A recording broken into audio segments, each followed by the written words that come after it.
So Jai Hind to all of you. I hope आपका सभी का पेपर जो है बहुत अच्छा हुआ होगा और CAPF असिस्टेंट कमांडेंट का। और आज जो है मैंने उस पेपर के ऑलमोस्ट 15-20 मिनट बाद ही मैंने एक एनालिसिस वीडियो बना दिया था जिसमें हमने बात की थी कि पेपर में कौन कौन से टॉपिक्स हैं जो आए हुए हैं और कैसे आप जो हैं उस पेपर में स्कोर अच्छा कर सकते हैं। मैं एक्सपेक्ट कर सकता हूं क्योंकि जो बुक्स थी वो सारी की सारी वही थी, जस्ट रिवाइज करना था, कोई यूपीएससी का पैटर्न चेंज नहीं हुआ था। और ये उन स्टूडेंट्स के लिए बहुत अच्छा था जो मैथ्स और रीजनिंग में थोड़े कच्चे हैं, जिनको थोड़ी मुश्किल होती है, तो उनके लिए तो ये बहुत अच्छा एक फेवरेबल पेपर मैं कह सकता हूँ। चलो हम लोग आज जो है मतलब हम लोग बात करेंगे टॉपिक वाइज या फिर सब्जेक्ट वाइज पेपर एनालिसिस की, उसका सोर्स भी डिस्कस मैं करूंगा। ठीक है, सो सबसे पहला जो सवाल है हिस्ट्री का हम लोग बात कर रहे हैं, लेकिन क्रक्स ऑफ दिस पेपर ये है कि हिस्ट्री सब्जेक्ट की बात करें तो लगभग 21 सवाल हिस्ट्री से पूछे गए हैं और 21 सवालों में से जो डुएबल क्वेश्चन है, कि डुएबल वो होते हैं जो आपके पास स्टडी मटेरियल होता है उसके अंदर से सवाल पूछे जाते हैं। सो वो जो डुएबल है, क्योंकि आपसे सिर्फ इतना एक्सपेक्ट किया जा रहा है कि आप उस स्टडी मटेरियल को ही पढ़ रहे हो और वहां से सवाल पूछा जा रहा है तो आप कर पाओगे उस क्वेश्चन को। तो उसमें है 17 questions which are doable questions. तो बाकी जो 4 क्वेश्चंस मेरे हिसाब से नॉन डुएबल क्वेश्चंस थे। 17 क्वेश्चंस के सोर्सेस क्या हैं वो इस वीडियो के अंदर भी हम लोग बात करेंगे। सो दैट मींस जिस स्टूडेंट ने 17 क्वेश्चन सही किए हैं, ट्रस्ट मी, वो यूपीएससी की नजर में 100% उसने स्कोर किया है हिस्ट्री सब्जेक्ट में। ठीक है, चलो अब बातें तो हो गई, अब देखते हैं क्वेश्चन कैसे हैं। देखिए, the growth of socialist tendency in the national movement led to the foundation of Congress socialist party in 1934 under the leadership of Narendra Dev and Jayaprakash Narayan. This statement is true. बहुत ही सरफेस नॉलेज है, एनसीईआरटी पॉलिटी की देख लो या फिर हिस्ट्री देख लो, NCERT वहां पे ये मिल जाएगी स्टेटमेंट। 1936 के अंदर जवाहरलाल नेहरू ऑब्वियसली ही was trying to convince the Congress leaders कि आप आइए सोशलिज्म को एज अ गोल अपनाइए। लेकिन आपको पता है, तो ये स्टेटमेंट भी सही है, लेकिन वहां पे कॉन्फ्लिक्ट कॉन्ट्राडिक्शन क्रिएट हो गया। नेहरू बोस और साथ में यहाँ पे एक हिस्सा था हमारा राजेंद्र प्रसाद और दूसरे कौन थे, दूसरा एक वल्लभ भाई पटेल थे और बीच में गांधी जी फंस चुके थे। सो गांधी जी ने ये बोला कि देखो ऐसा 1907 वाला सिचुएशन हम दोबारा नहीं लाएंगे, तो what best you can do is you can work under the single umbrella that is INC. आप साथ में काम करते रहे, कोई दिक्कत नहीं है। ठीक है, सो इसका स्टेटमेंट का आंसर क्या है, बोथ 1 एंड 2। इसका सोर्स क्या है, एनसीईआरटी क्लास 12 थीम 3, वहां पे आप ये सब चीज देख सकते हैं। सिंपल क्लियर आपको आंसर मिल जाएगा। Now next question is, initially what was the purpose of setting up the hill stations during the colonial period in India. इसका आंसर क्या है, simple statement, to serve the needs of the British army. यही इसका major initial reason था कि hill stations पे जाना है। बट बाद में तो वो ब्रिटिशर्स जो है अपना घर देखना शुरू कर दिया उन्होंने हिल स्टेशंस के अंदर, बिकॉज उनको घर वाली फीलिंग आती थी हिल स्टेशंस के अंदर टेम्परेट क्लाइमेट होने की वजह से। तो ये एक आगे का रीजन था। तो आपको पता है, देखिए सिंपल है, the founding and settling of hill stations. देखिए क्या है, the founding and settling of hill stations was initially connected with the needs of British army. Simple statement सामने लिखा हुआ है, क्लास 12 थीम 3 सामने आपके मिल जाएगी। उसके नेक्स्ट क्वेश्चन है, who among the following founded the धर्म सभा। तो धर्म सभा, जितना भी बच्चा है जिसने 3-4-5-6 महीना पढ़ा होगा, धर्म सभा के बारे में पढ़ा होगा, ब्रह्मो समाज के बारे में पढ़ा होगा, स्पेक्ट्रम में पढ़ा होगा, तो वो डेफिनेटली इस क्वेश्चन को आंसर कर सकता है। राधाकांत देव, सिंपल क्वेश्चन था, ज्यादा मुश्किल नहीं था। ठीक है, सो इसका सोर्स तो आपको पता ही है ना। अब ये क्वेश्चन था जो नॉन डुएबल की कैटेगरी में आता है।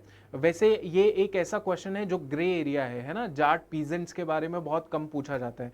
So consider the following peasant Jat peasant leaders of 17th and 18th early 18th century. So इसका आंसर क्या है, बदन सिंह, राजा राम जाट, गोकुला जाट या चूरामन जाट। तो इसका आंसर जो है that is answer number A, that is 3rd 214, मतलब कि गोकुला जाट। ठीक है, उसके बाद क्या है, इसको क्रोनोलॉजिकल ऑर्डर में लगाना है, तो गोकुला जाट आ गए, फिर राम जाट, राजा राम जाट हो गए, उसके बाद चूरामन जाट हो गए एंड बदन सिंह हो गए, ठीक है। सो ये एक I take it as a star mark, that means कि ये थोड़ा सा नॉन डूएबल, थोड़ा नहीं पूरा ही नॉन डूएबल कैटेगरी के अंदर आता है क्वेश्चन, ठीक है। एक क्वेश्चन अभी तक इस कैटेगरी में है। Who among the following bhakti saints did not belong to Nirguna school of bhakti, है ना, बहुत सिंपल क्वेश्चन था। निर्गुणा सगुणा स्कूल ऑफ भक्ति आपको पता ही है, क्लास 12th के अंदर भी है, थीम 2 के अंदर भी है, क्लास 7th एनसीईआरटी के अंदर भी है, पढ़ा होगा, सिंपल क्वेश्चन आंसर दे सकते हो। ये तीनों जो थे they belong to Nirguna and he was belonging to Saguna, Chaitanya Mahaprabhu. तो चैतन्य जो थे वो बिलोंग करते थे आपको पता है सगुणा स्कूल ऑफ भक्ति से, और ये तीनों जो थे ये निर्गुणा से बिलोंग करते थे। एनसीईआरटी में बहुत क्लियर कट ये चीज़ें लिखी हुई हैं, ठीक है। तो ये सब आपको पता ही है, राइट।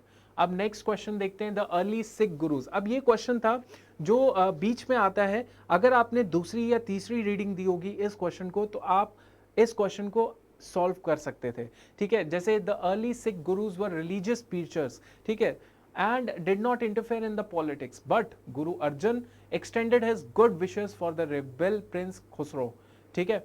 सो कहीं ना कहीं अर्जन सिंह से जो गुरु अर्जन थे उन्होंने थोड़ा सा पॉलिटिक्स में इंटरफेयर करना शुरू कर दिया। प्रिंस खुसरो को उन्होंने बेसिकली अपनी ब्लेसिंग्स देना शुरू हो गया, मतलब कहीं ना कहीं आप पॉलिटिक्स वगैरह में भी इंटरेस्ट दिखाना शुरू कर दिया। This is correct statement, correct statement है। उसके बाद Guru Arjan attempted to organise the finances by introducing the system of more or less compulsory spiritual tribute to be collected by his agents masands. बिल्कुल ये स्टेटमेंट भी बिल्कुल ठीक है। ऑब्वियसली गुरु अर्जन जो थे उनको पता था कि कहीं ना कहीं जो आपको पता है कि इंटरफेरेंस हो रही है, मतलब सिर्फ एक रिलीजियस प्रीचर बन के आप अपने रिलीजियस प्रैक्टिसेस को बचा नहीं सकते। So you need to stand for yourself, और अल्टीमेटली आपको जो है स्टैंड लेके आपको कुछ ना कुछ उसका हल निकालना पड़ेगा, ठीक है। तो कहीं ना कहीं ये दोनों statement, both statement were correct and C is the right answer. इस क्वेश्चन का भी मेरे को सीधा कहीं रेफरेंस नहीं मिला, लेकिन कहीं ना कहीं अगर आप पढ़ रहे हो तो आपको ये क्वेश्चन सही भी लग रहा होगा, क्योंकि फर्स्ट स्टेटमेंट कह रही है कि गुरु अर्जन जो है उन्होंने कहीं ना कहीं पॉलिटिक्स खुसरो के ऊपर हाथ रखा कि मैं तुम्हें आशीर्वाद दे रहा हूँ, ब्लेसिंग्स दे रहा हूँ, और दूसरी स्टेटमेंट उसी पहली स्टेटमेंट के साथ रिलेटेबल है। तो कहीं ना कहीं ये दो स्टेटमेंट को पढ़ के हिंदी इंग्लिश दोनों में पढ़ के आप आंसर निकाल सकते थे, ठीक है। अब है Qutub Minar was originally 4 storeyed, who among the following Delhi sultans raise the height to the structure by adding the 5th storey. Now ये क्वेश्चन जो है ना बहुत ही फैक्चुअल है, और ये एसएससी या कोई किसी स्टेट में आने वाला सवाल है ना। तो इस तरीके का देखो आज एक क्वेश्चन पूछा गया है, तो इसमें आपको पता है Firoz Shah Tughlaq is the right answer. हाँ, इसमें डायरेक्टली रेफरेंस तो नहीं दिया कि हाँ कि 5th स्टोरी जो है वो इन्होंने ऐड की थी, बट इन्होंने रिपेयर जरूर कराया था। इसका रेफरेंस हमें क्लास 7th की एनसीईआरटी से मिलता है, ये आप पढ़ बिल्कुल सकते हो, ठीक है। चलो अब इसके अलावा हमारे पास है which one of the following pairs of Delhi sultanate and their respective, Delhi नहीं it is Deccan sultans and their respective regions is not correctly match, कौन सा गलत है, ठीक है। नाउ ये क्वेश्चन सिंपल है, इसमें कोई ज़्यादा मुश्किल नहीं है, लेकिन फैक्चुअल डेटा पे डिपेंड करता है तो थोड़ा 19-20 हो सकता है। लेकिन यहाँ पे ये जो निज़ाम शाही है, निज़ाम शाही जो थे वो बिलोंग किससे करते थे, बीजापुर से बिल्कुल भी बिलोंग नहीं करते थे।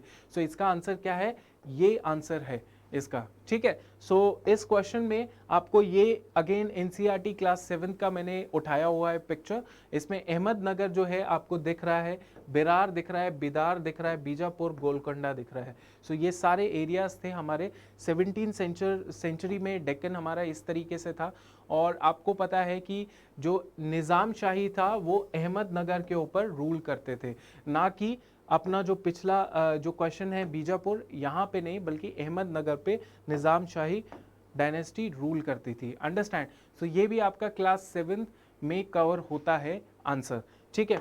Now next question is consider the following statement. Akbar के टाइम पे under the Akbar the system of जब्त का मतलब जब्ती सिस्टम की बात कर रहे हैं, was established over a large area from Punjab to Awadh in the 17th century North India the system of Zapti lost much ground to the system of Kankut। ठीक है, अब ये दोनों ही जो है ना, कनकूत सिस्टम हो गया, जब्ती सिस्टम, दहसाला सिस्टम हो गया, ये सारा अकबर के टाइम पे ही था। ठीक है, तो इस स्टेटमेंट में तो हम लोग बिल्कुल बोलेंगे, क्योंकि पंजाब से अवध, इलाहाबाद, ये लाहौर से लेके इलाहाबाद तक ये सिस्टम था, काफ़ी हद तक बहुत फैला हुआ सिस्टम था, सक्सेसफुल सिस्टम था। और पहली स्टेटमेंट सही है, दूसरी स्टेटमेंट में गलती है। कनकूत सिस्टम तो ऑब्वियसली देखो कैसे क्वेश्चन फ्रेम किया हुआ है, lost much ground, lost much ground to the system of kankut. नहीं, ये जो कनकूत सिस्टम था that wasn't so much prevalent, इतना ज़्यादा सक्सेसफुल सिस्टम नहीं था।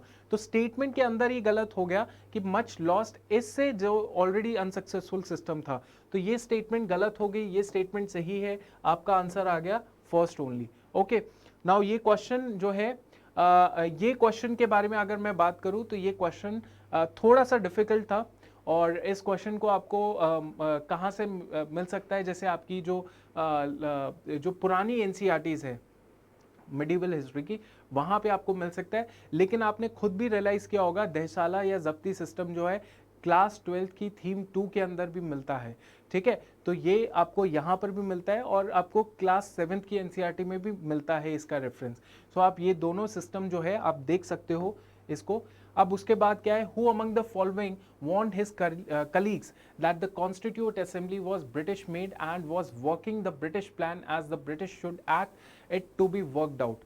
ठीक है, सो जैसा ब्रिटिश प्लान वर्किंग है, मतलब जो ब्रिटिश प्लान है, ठीक है, as British should like it to be worked out, तो उस हिसाब से काम करेगा जिस हिसाब से ब्रिटिश ने प्लान करके रखा हुआ है। हमारा ये जो कॉन्स्टिट्यूएंट असेंबली को के ही कलीग थे जिन्होंने बोला कि ये जो असेंबली बनाई जा रही है ये उस हिसाब से बनाई जा रही है जिस हिसाब से ब्रिटिश प्लान ने बना हुआ है और उसी हिसाब से काम करेगी।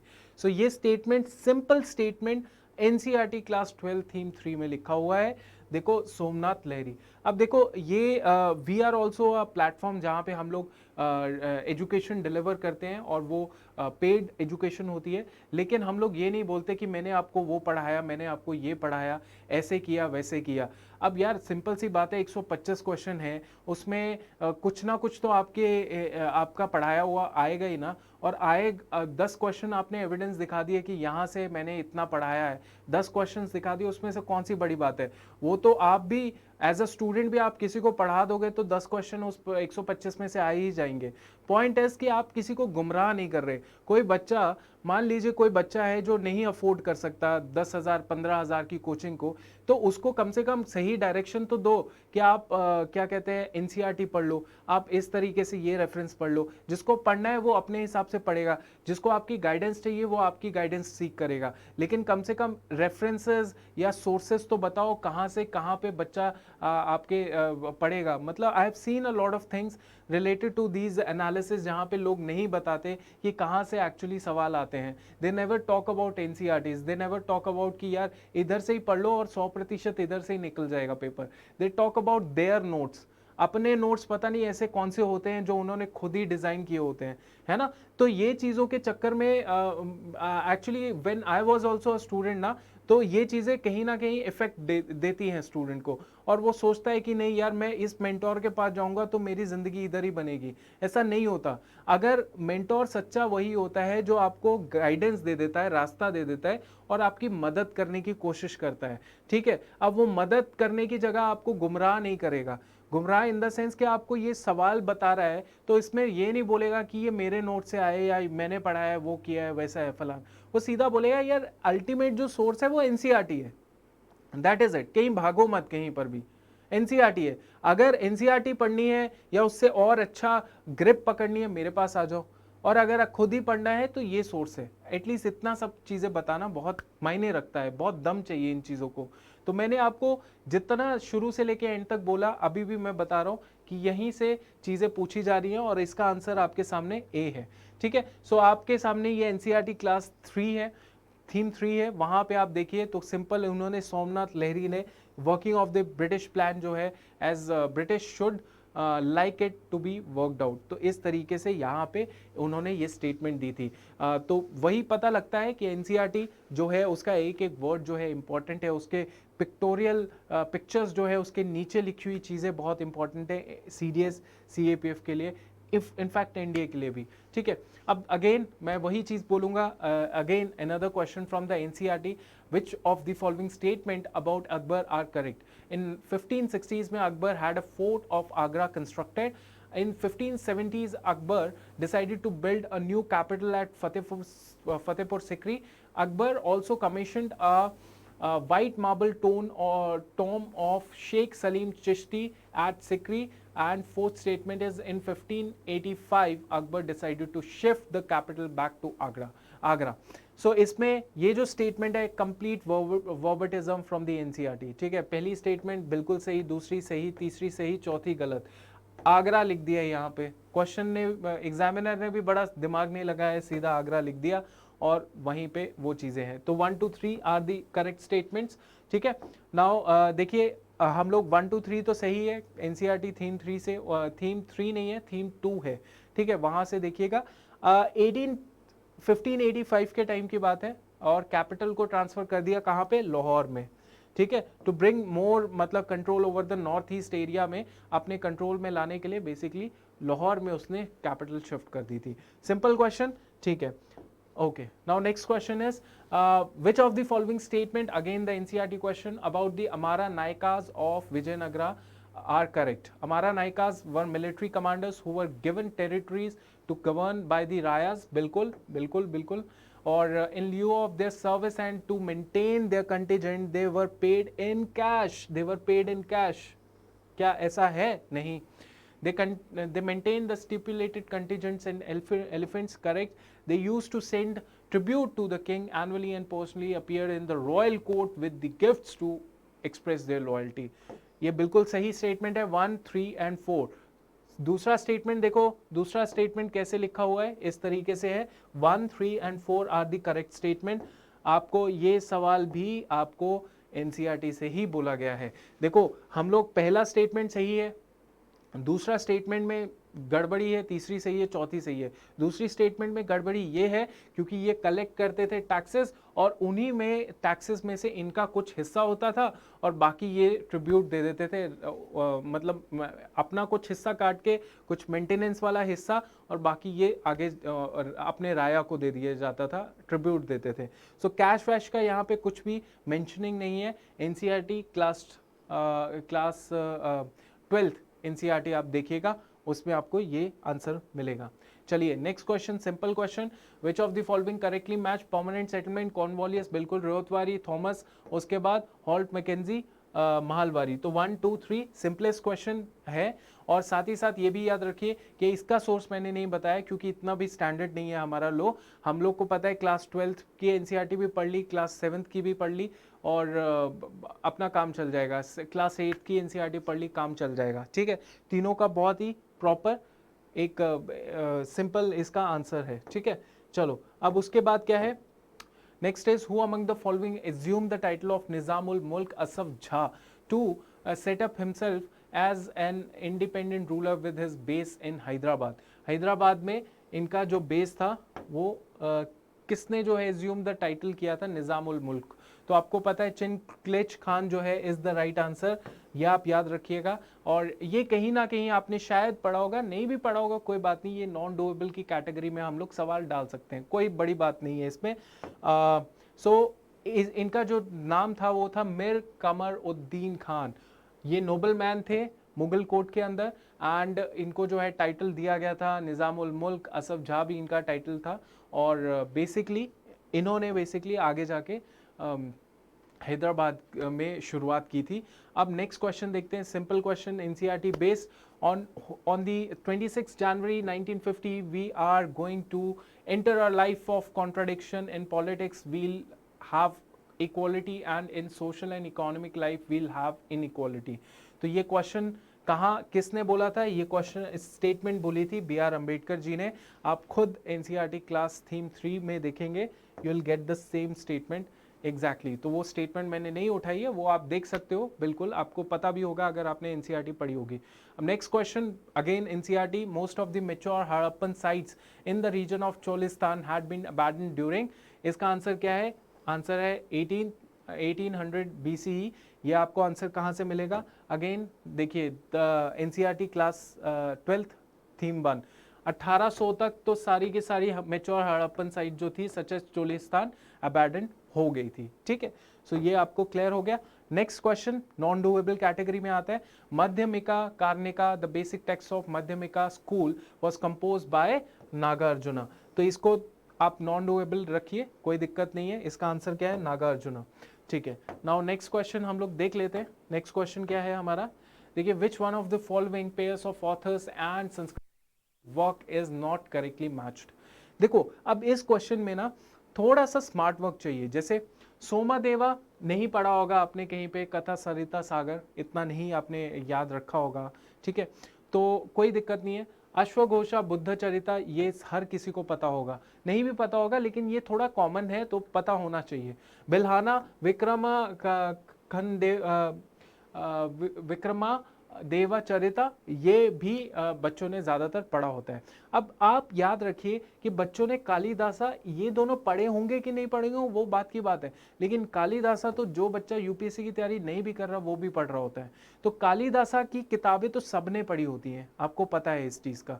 ठीक है, कि ये कालिदासा की किताबें, तो यूपीएससी देखो कैसे सोच रहा है कि कम से कम बच्चे को कालिदासा के बारे में तो पता चले, उसको क्या क्या उसकी बुक्स हैं, लिटरेरी वर्क्स हैं, वो सारे पता होने चाहिए उसको। अब पता होंगे तो वो आंसर क्या सही कर सकता है, वो सही उसको पता चल जाएगा कि ये जो है कालिदासा का लिटरेरी वर्क नहीं है, तो this is the right answer. So Kalidasa का ये लिटरेरी वर्क नहीं है, आप याद रखेंगे। सुबंधु जो है, सुबंधु उनका जो है ये लिटरेरी वर्क है।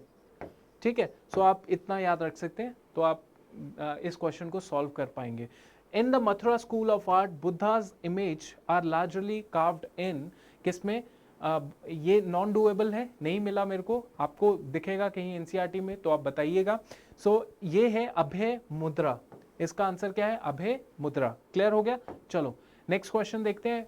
Mauryan capital of Pataliputra has been associated with the archaeological remains of, ये क्वेश्चन भी मुझे नहीं मिला, मैं इसको नॉन डूएबल कैटेगरी में रखूंगा। कुम्भराहर एंड बुलंदी बाग। ठीक है, सो ये आपका सही आंसर होना चाहिए। Satavahanas are identified in the Puranas by which one of the following word या एपिथेट्स, दैट इज आंध्रास। ये भी सिंपल क्वेश्चन था, आप एनसीईआरटी में सॉल्व कर सकते थे। ठीक है, सो ये क्लियर हो गया आपका, राइट। सो मैं अगर क्रक्स निकालने की कोशिश करूं, सो वो जो क्रक्स होगा वो क्रक्स ये है कि 21 सवाल आए हैं आपके, और मैं एक्सपेक्ट करता हूं कि आप अगर 15 से 17 सवाल सही करके आ रहे हो, means you are very good, you are going really good. ठीक है, और इन 15 से 17 सवाल के अंदर आप ठीक करके आ रहे हो, दिस इज वेरी गुड। ठीक है, तो अब हिस्ट्री का तो एनालिसिस हमने कर लिया है, और नेक्स्ट एनालिसिस हम लोग ज्योग्राफी का लाएंगे। और ये एनालिसिस सिर्फ आंसर बताना नहीं है, ये बताना ये है कि जो किताबें हैं, जो चीज़ें हैं, वो कौन सी रेफ़र करनी चाहिए आपको, और ताकि जो तैयारी है वो सही जाए, मेहनत लगे तो सही डायरेक्शन में लगे, that is the ultimate thing to do. Okay, so next class के अंदर हम लोग फिर ज्योग्राफी का मैं एनसीईआरटी चीज़ें लेकर आऊँगा, और I hope you like this session and just keep working hard and okay. Jai Hind.